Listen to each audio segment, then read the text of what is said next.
नमस्कार दोस्तों, स्वागत है आपका आपके अपने चैनल शिक्षा की ज्योति ऑल क्लासेस पर। तो आज की क्लास में हम एसटेट 2022 जो 3 दिसंबर को हुआ है उसकी आंसर की देखेंगे, पीजीटी लेवल वाले की। जो 15 प्रश्न उसमें कॉमन हिंदी के आए थे। ठीक है, तो सबसे पहला प्रश्न है इसमें, विलोम शब्द की दृष्टि से असंगत विकल्प चुनिए। तो असंगत कौन सा है? उपतयका का अधितयका होता है बिल्कुल। ठीक है, कल्पना का यथार्थ होता है। कुत्सा का प्रशंसा होता है। कुत्सा का अर्थ होता है निंदा करना। तो अगर हम उन्मुख की बात करें तो उन्मुख का विमुख होता है। ठीक है, उन्मुख का क्या होता है? विमुख होता है। नेक्स्ट प्रश्न है, इनमें से कौन सा वाक्य अशुद्ध है? ठीक है, जो शुद्ध नहीं है। तो हम सभी में मनुष्य दुर्बलताएं हैं, यही वाक्य अशुद्ध है। ठीक है, इसमें यही प्रश्न ऑप्शन नंबर 2 राइट आंसर हो जाएगा।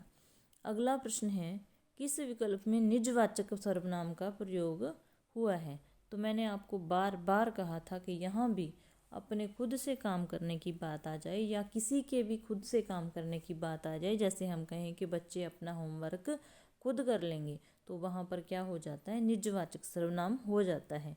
तो इसमें किस वाक्य में ऐसी बात हो रही है? हमें अपना काम स्वयं करना चाहिए। तो यहाँ इसमें साफ साफ स्पष्ट है कि निजवाचक सर्वनाम का प्रयोग हुआ है। बहुत आसान था ये प्रश्न। ठीक है, नेक्स्ट प्रश्न है, आनंदा चुपके से चली गई। लास्ट क्लास में हमने जो मैंने दो ही वीडियो क्वेश्चन आंसर की डाली थी, उसमें मैंने सेम सा प्रश्न पूछा था रीतिवाचक क्रिया विशेषण का। मैंने आपको बताया था कि यहाँ भी क्रिया के करने का तरीके की बात हो रही होती है, तो वहाँ रीतिवाचक क्रिया विशेषण आता है। तो इसमें क्या हो जाएगा? रीतिवाचक क्रिया विशेषण। ऑप्शन नंबर 2 राइट आंसर हो जाएगा। नेक्स्ट प्रश्न है, शब्दकोश में वर्णानुक्रम की दृष्टि से श्रद्धा शब्द इनमें से किस शब्द के पहले आएगा? अगर हम बात करें श्याम की, शौर्य की, श्रृंगार की, इन सब के बाद में आएगा श्रद्धा। तो श्रमिक से पहले आएगा। ऑप्शन नंबर 4 हमारा बिल्कुल राइट आंसर हो जाएगा। पशु शब्द से निर्मित विशेषण, बिल्कुल आसान, पार्श्विक। पशु से निर्मित विशेषण क्या बनेगा? पार्श्विक। वो तो पार्श्विक है, उसकी विशेषता है, पार्श्विक है, पशु से बना है। ठीक है, समास की दृष्टि से असंगत, समास की दृष्टि से असंगत कौन सा होगा? आकंठ, आकंठ, आकंठ। आकंठ में क्या है? अव्यय है। अव्यय भाव समास का उदाहरण है ये आकंठ। ठीक है, यहाँ बहुव्रीहि नहीं आएगा, तो इसमें राइट आंसर हो जाएगा ऑप्शन नंबर 4। ठीक है, नेक्स्ट प्रश्न है हमारा, उसने मुझे सदैव धोखा दिया। वाक्य में प्रयुक्त धोखा शब्द, भाववाचक संज्ञा साफ साफ दिखाई दे रही है, भाववाचक संज्ञा। आंसर हो जाएगा भाववाचक संज्ञा। नेक्स्ट प्रश्न है, तत्सम तद्भव की दृष्टि से असंगत। तो तत्सम तद्भव की बात करें तो लोमशा, लोमड़ी बिल्कुल होता है। रज्जू का रस्सी होता है, लेकिन पाषाण का पत्थर नहीं होता, पाहन होता है। तो इसका मतलब ये सही मैच नहीं है, मस्तक का माथा ही होता है। ऑप्शन नंबर 3 हमारा राइट आंसर हो जाएगा 39वें प्रश्न का उत्तर। ठीक है, अगर आपको क्लास थोड़ी सी भी हेल्पफुल लगे तो चैनल को सब्सक्राइब जरूर कर लेना। बहुत अच्छे तरीके से आगे भी हम केवीएस वगैरह के लिए हिंदी व्याकरण पढ़ेंगे। ठीक है, सीटेट का पेपर आने वाला है, बच्चों ने सीटेट का भी पेपर कहीं ना देना होता है। ठीक है, उसके बाद केवीएस की वैकेंसी तो आ ही गई है, नोटिफिकेशन आउट हो चुका है।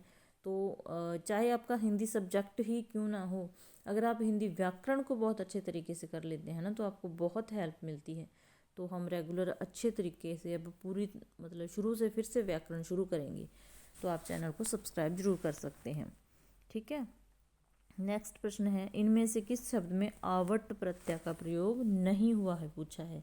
तो सजावट में है, बुनावट में है, तरावट में, गुर्राहट में, हट, गुराहट, आहट आ गया। ठीक है, तो यहाँ आंसर हो जाएगा ऑप्शन नंबर 1।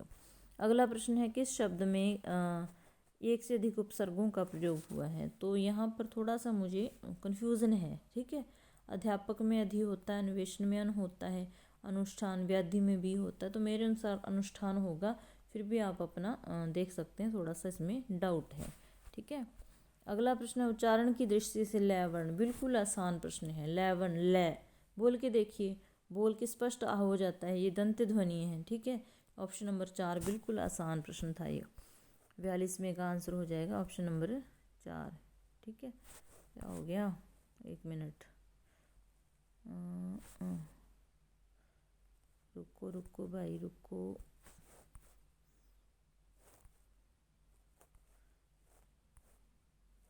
कैसे कहाँ चले गए प्रश्न।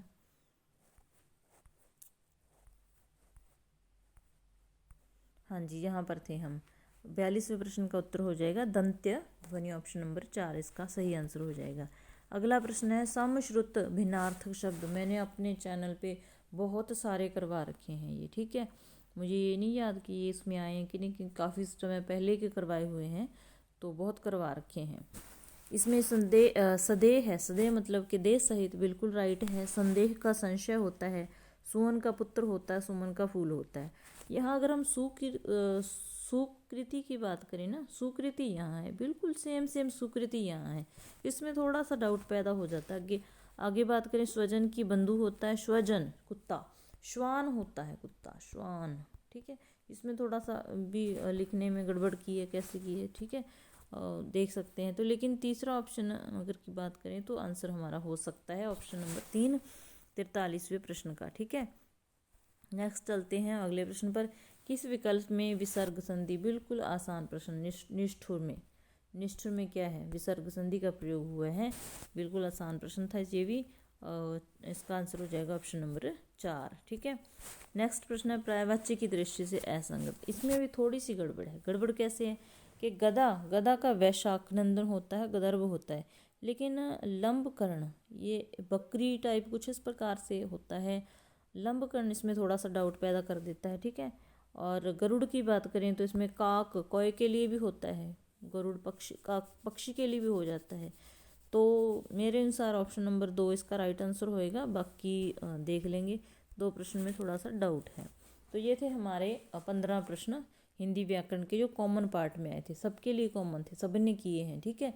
तो अगर आपको क्लास अच्छी लगी तो लाइक करना, और चैनल पर पहली बार आए हो तो सब्सक्राइब जरूर कर लेना। हिंदी क्लास में तब तक के लिए बाय, धन्यवाद।